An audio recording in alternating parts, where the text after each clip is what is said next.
Maintenant, il y a une autre question qui va se poser, une question qui est elle aussi très intéressante, qui consiste à se poser la question suivante. Est-ce que Shabbat, j'ai le droit de coller deux feuilles l'une avec l'autre? Je prends une feuille et je la colle avec une autre feuille. Par exemple, avec de la colle. Alors vous allez me dire, mais il n'y a pas de ficelle ici, il n'y a pas de fil. En général, coudre, c'est avec du fil. C'est vrai. Le Hav Melacha, c'est avec du fil. Mais les poskim veulent dire que de coller deux parties l'une avec l'autre, même s'il n'y a pas de fil, si tu colles de la façon dont on colle d'une façon générale, eh ben ça s'appelle tofer. Ça s'appelle avoir cousu une chose avec une autre. Donc retenez maintenant que coller, dans certains cas, on va essayer d'expliquer, mais coller une partie avec une autre, ça s'appelle être tofer, oui. Alors, tofer, c'est pas que avec un fil. Exactement. Le Hav Melacha, c'est avec un fil, mais la Tolada, la dérivée, ça veut dire que c'est aussi un Issour de Horaïta, c'est même sans fil. Donc si je prends deux feuilles et que je les colle une à l'autre, ça s'appelle, c'est un Issour de Horaïta, de coller. Si je décolle deux feuilles, je les décolle, eh ben c'est l'inverse de la Melacha de Tofer, ça s'appelle Korea. On va essayer après, Bezrat Hashem, de bien parler le prochain cours de c'est quoi exactement Korea, en quoi ça consiste être Korea. Mais en tous les cas, si on est Korea, eh ben, c'est l'inverse de Tofer. Donc cette même feuille que j'ai collée avec de la colle, si je la décolle, c'est un problème. Si je me sers d'une agrafe, je prends deux papiers, deux feuilles d'un livre par exemple, et je les colle avec une agrafeuse. Est-ce que c'est un Issour de Horaïta ou pas? Les poskim, oui. Pourquoi oui? Tu as collé, et c'est la façon de coller. Et très souvent, on se sert d'agrafe même quand on veut coller pour une longue période. Donc ça s'appelle être Tofer. Et donc c'est assour. En dehors du fait qu'on peut même dire, là c'est peut-être un petit peu comme un fil. C'est un fil de fer. Mais en tout cas, les poskim veulent dire que quand on colle deux parties l'une avec l'autre, eh ben c'est un Issour de Horaïta. Maintenant, on en arrive à une question extrêmement intéressante. Et vous allez voir que dans certains cas, c'est vraiment une halakha, les maasé. C'est quoi exactement être tofer? Le Hav Melacha, c'est quand je prends deux tissus. Tu prends deux tissus, vous êtes d'accord que les tissus, ils sont mous. Un tissu, c'est quelque chose de, comment on dit, de souple. Les tissus, ils sont souples. Maintenant, si je prends par exemple deux morceaux de bois, vous savez, les enfants, ils font par exemple des travaux manuels, ils prennent parfois du bois, ils mettent de la colle, et ils collent deux morceaux de bois avec de la colle. Est-ce que ça s'appelle tofer ou pas? Est-ce que je peux considérer que deux parties dures, deux parties solides, quand je les colle une à l'autre, ça s'appelle tofer? Qu'est-ce que vous en pensez, Tzipora? Deux parties dures. Ouais, deux trucs durs. Par exemple, je prends deux morceaux de bois, je les colle l'un à l'autre. Est-ce que ça peut être tofer ou pas? Ça veut dire on n'a pas le tissu, on n'a pas le fil. Il n'y a pas de tissu, il n'y a pas de fil. Le tissu, c'est le bois. Hein? Avec quoi je les colle? Avec de la colle. De la même façon, a priori, j'ai dit que quand je prends deux papiers, les papiers aussi c'est souple. Quand tu prends deux papiers et que tu les colles, on dit qu'il y a un problème. Si je prends deux morceaux de bois et que je les colle, est-ce que c'est un problème de tofer ou pas? Hein, qu'est-ce que vous dites? Myriam, qu'est-ce que vous dites? Je pense que ça s'éloigne trop, quoi. Pourquoi ça s'éloigne? Ça veut dire que l'autre, on considérait que coller, ça ressemblait à coudre, etc. Mais ça veut dire là, on s'éloigne. On s'éloigne. Très bien, c'est très joli ce que vous dites. Je vais vous dire. Le Biur Halacha, Chafetz Chaim, dans le livre Biur Halacha, dans son commentaire, il amène une preuve que même avec du bois, quand tu colles deux morceaux de bois l'un avec l'autre, ça s'appelle tofer. Il a une preuve, parce que la Gemara elle dit que si quelqu'un prend des morceaux de bois et qui confectionne avec ça une espèce de ruche pour les abeilles, eh ben, la Gemara elle dit qu'entre autres, il y a un problème de tofer. Tofer, quand tu as collé une partie avec une autre, eh ben, on considère que tu couds. Vient le Chafetz Chaim et il prouve de là qu'il y a un concept, quand tu colles des parties l'une avec l'autre, bien que c'est des parties dures, il y a un concept qui s'appelle être tofer. Sur ça vient le Rav Shlomo Zalman Auerbach et il dit un petit peu ce qu'elle dit Myriam. Il dit c'est super bizarre. Il dit je peux concevoir. Imaginez par exemple je prends cette nappe. D'accord? La nappe, vous êtes d'accord que la nappe elle est souple?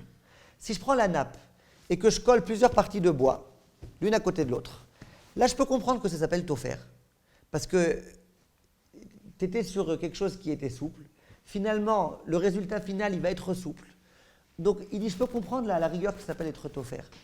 Mais quand tu prends du bois, deux choses qui sont super dures et que tu les colles, eh bien, comme elle dit Myriam, tu es très très loin ici de l'interdit originel qui est celui de tofer. Tu es loin du tissu là. Dit le Rav Auerbach, c'est bizarre. Et il a un argument de force. Il dit, quand quelqu'un construit une maison, ou construit un mur, bâtit un mur, comment ça s'appelle dans la halakha bâtir un mur? C'est interdit Shabbat de bâtir un mur. Bonnet, très très bien. Esther, elle dit, ça s'appelle bonnet, ça s'appelle construire. Dit le Rav Auerbach, est-ce qu'on a vu une fois un seul posek qui veut dire que ça s'appelle coudre? Personne. Myriam, elle fait la grimace. Elle dit, mais c'est trop lointain, quel rapport avec coudre? Ça s'appelle pas coudre. Donc, dit le Rav Auerbach, c'est pas possible de dire que quand tu prends deux briques et que tu les colles l'une à l'autre, ça s'appelle coudre. Or, sinon, on l'aurait vu écrit quelque part, ça. Donc, le Rav Auerbach, il dit qu'a priori, c'est extrêmement compliqué de dire que de prendre deux parties s'appelle coudre. Comment il s'arrange avec la preuve du Chafetz Chaim? Il s'arrange à sa façon. Mais en tout cas, le Rav Auerbach, il dit que c'est un peu compliqué. Et lui, il aimerait dire, le Rav Auerbach, que c'est autorisé. Maintenant, écoutez jusqu'au bout pour qu'on arrive à une conclusion. Dit le Rav Auerbach, si je considère que de coller deux parties dures l'une à l'autre, ça ne s'appelle pas tofer, eh bien il dit, il en ira de même que de coller quelque chose de souple sur quelque chose de dur, ça ne s'appellera pas être tofer. Je répète, si tu considères que pour qu'il y ait tofer, il faut prendre deux parties souples et les coller l'une à l'autre, mais que quand tu prends deux choses dures, il n'y a pas tofer, il en ira de même que quand tu prends quelque chose de mou, de souple, et que tu le colles sur quelque chose de dur, il n'y aura pas de tofer. Si tu prends quelque chose de souple et que tu le colles à quelque chose de dur, ben parce qu'à nouveau, ça ne s'appellera pas tofer. Tofer, c'est deux tissus. Deux tissus que tu colles l'un à l'autre. Je vous donne un exemple concret et pratique. Lorsqu'il y a eu la guerre, à l'époque où Rav Eliashiv était encore vivant, il y a eu une guerre. Et on avait besoin de faire en sorte de prendre les miklatim, les refuges, les abris. On avait besoin de mettre sur les fenêtres, chaque endroit où il y avait des ouvertures, on avait besoin de coller tout type de choses pour, au cas où il y a du gaz qui arrive, pour qu'on soit isolé. Donc on avait besoin de mettre des matières isolantes. Maintenant, imaginez qu'on ait mis une matière isolante et que Shabbat, elle soit tombée, par exemple. Et que le jour de Shabbat, il y ait la sirène, on sait qu'il y a tout type de missiles qui peuvent être envoyés, on a besoin d'isoler à nouveau la pièce. Comment on fait pour isoler une pièce? On prend une matière, du plastique, je ne sais pas exactement quoi, et on la colle au niveau des fenêtres. Là où il y a des trous, là où il y a des ouvertures, on colle de sorte à ce que la pièce soit isolée. Vous êtes d'accord avec moi? Maintenant, coller un support sur un autre support, a priori, on est en plein tofer. Oui, c'est pas bonnet. Ça s'appelle pas bonnet. De mettre du plastique sur un mur, ça s'appelle pas être bonnet. Mais par contre, ça peut s'appeler peut-être être tofer. Tu prends une espèce de colle comme ça, une espèce de matière isolante, et tu la colles sur la fenêtre. A priori, il y a un problème de tofer. Vous êtes d'accord ou pas? Maintenant, c'est quand même un cas de nécessité. Chas v'shalom, si jamais il y a un missile qui arrive avec du gaz et tout, il faut quand même qu'on soit protégé. Alors qu'est-ce qu'on fait? Alors le Rav Eliashiv, à ce moment-là, il a dit, écoutez, si le jour de Shabbat, vous avez besoin de mettre cette matière isolante, vous pouvez. C'est un cas de nécessité. Mais je vous demande une chose. Collez cette matière-là directement sur le mur et pas sur la matière elle-même. Par exemple, imaginez que j'ai mis du plastique et que maintenant j'ai besoin de remettre une autre zone de plastique à un autre endroit. Soit je peux coller directement sur le mur ou sur la fenêtre, c'est une matière qui est solide, soit je peux aussi me servir un petit peu de la colle qui était déjà avant posée. Vous voyez ce que je veux dire? Non, c'est quoi le problème? Si je colle directement sur le mur, je prends une matière souple et je la colle sur une matière dure. Dit le Rav Eliashiv, ça, en cas de nécessité, en tous les cas, ça ne s'appelle pas tofer. Mais si par contre, je colle la partie sur elle-même, d'accord? Donc je colle du souple sur du souple, ben là, il y aura un problème. C'est un peu comme les pansements. Mais les pansements, j'y reviendrai beaucoup plus en détail un peu plus tard. Quand je vais mettre un pansement autour de mon doigt, d'accord? J'ai la possibilité soit de mettre le pansement et puis après, quand il fait le tour, de le recoller sur la peau, soit je peux le coller sur lui-même. Vous voyez, c'est bien, si je le mets sur mon doigt, quand je fais le tour, il va se coller sur lui-même. Oui ou non? Qu'est-ce qui vaut mieux? Il vaut mieux le coller sur lui-même ou le coller sur mon doigt qu'à aucun moment il se retouche lui-même? Sur le doigt. Parce que si je le colle sur lui-même, j'ai collé une matière souple sur une matière souple et je rentre dans un problème. Alors pourquoi il y en a qui le font? On y reviendra quand on parlera du pansement, si Dieu veut, le prochain cours. Mais en tout état de cause, qu'est-ce qui ressort de nos propos? Juste laissez-moi résumer bien. Lorsque je viens prendre une matière qui est souple et que je viens la coller sur une matière qui est dure, qui est solide, eh bien, le Rav Auerbach, il veut dire, il n'y a pas de problème. Le Rav Eliashiv, en cas de nécessité, comme dans le cas de la guerre, là, il a autorisé. Prenons le cas d'un médecin. Un médecin qui, pour une raison de pikuach nefesh, il a eu besoin d'écrire une ordonnance. Vous savez, en général, quand on écrit une ordonnance et qu'après on doit la coller sur un sirop, par exemple, en général, on la colle. Oui ou non? Donc, si je dis qu'il n'y a pas de problème de coller quelque chose de souple sur quelque chose de solide, eh ben, il aurait même le droit, le médecin, de coller ça sur la bouteille. La bouteille elle-même, elle est solide. Oui? Mais comme malgré tout, vous voyez bien, le biur halacha, le Chafetz Chaim, il veut dire que c'est un problème. Le Rav Eliashiv l'a autorisé en cas de nécessité. Là, les poskim me disent, il vaudra mieux qu'ils mettent un élastique, qu'ils prennent l'ordonnance, qu'ils la mettent sur la bouteille et qu'ils attachent ça avec un élastique. C'est que dans la mesure du possible, si on peut éviter de coller même une matière dure, solide, sur une matière souple sur une matière dure, on évitera. Je vous pose une question, Eden, avant que vous me posiez une question. Vous avez une bouteille de Coca-Cola. D'accord? Je n'ai pas envie de faire de pub pour quiconque, si vous voulez, ça peut être une autre chèvre. En tous les cas, vous avez une bouteille. Autour de la bouteille, vous avez là l'espèce de scotch rouge sur lequel est écrit Coca-Cola. D'accord? Il vous dérange ce truc rouge, il vous dérange. Vous êtes allergique au rouge, par exemple, là, comme les taureaux. Vous avez envie de l'enlever Shabbat.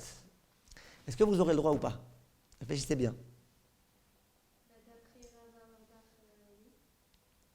Très bien. Très bien. Ce que je n'ai pas le droit de coller, je n'ai pas le droit de décoller.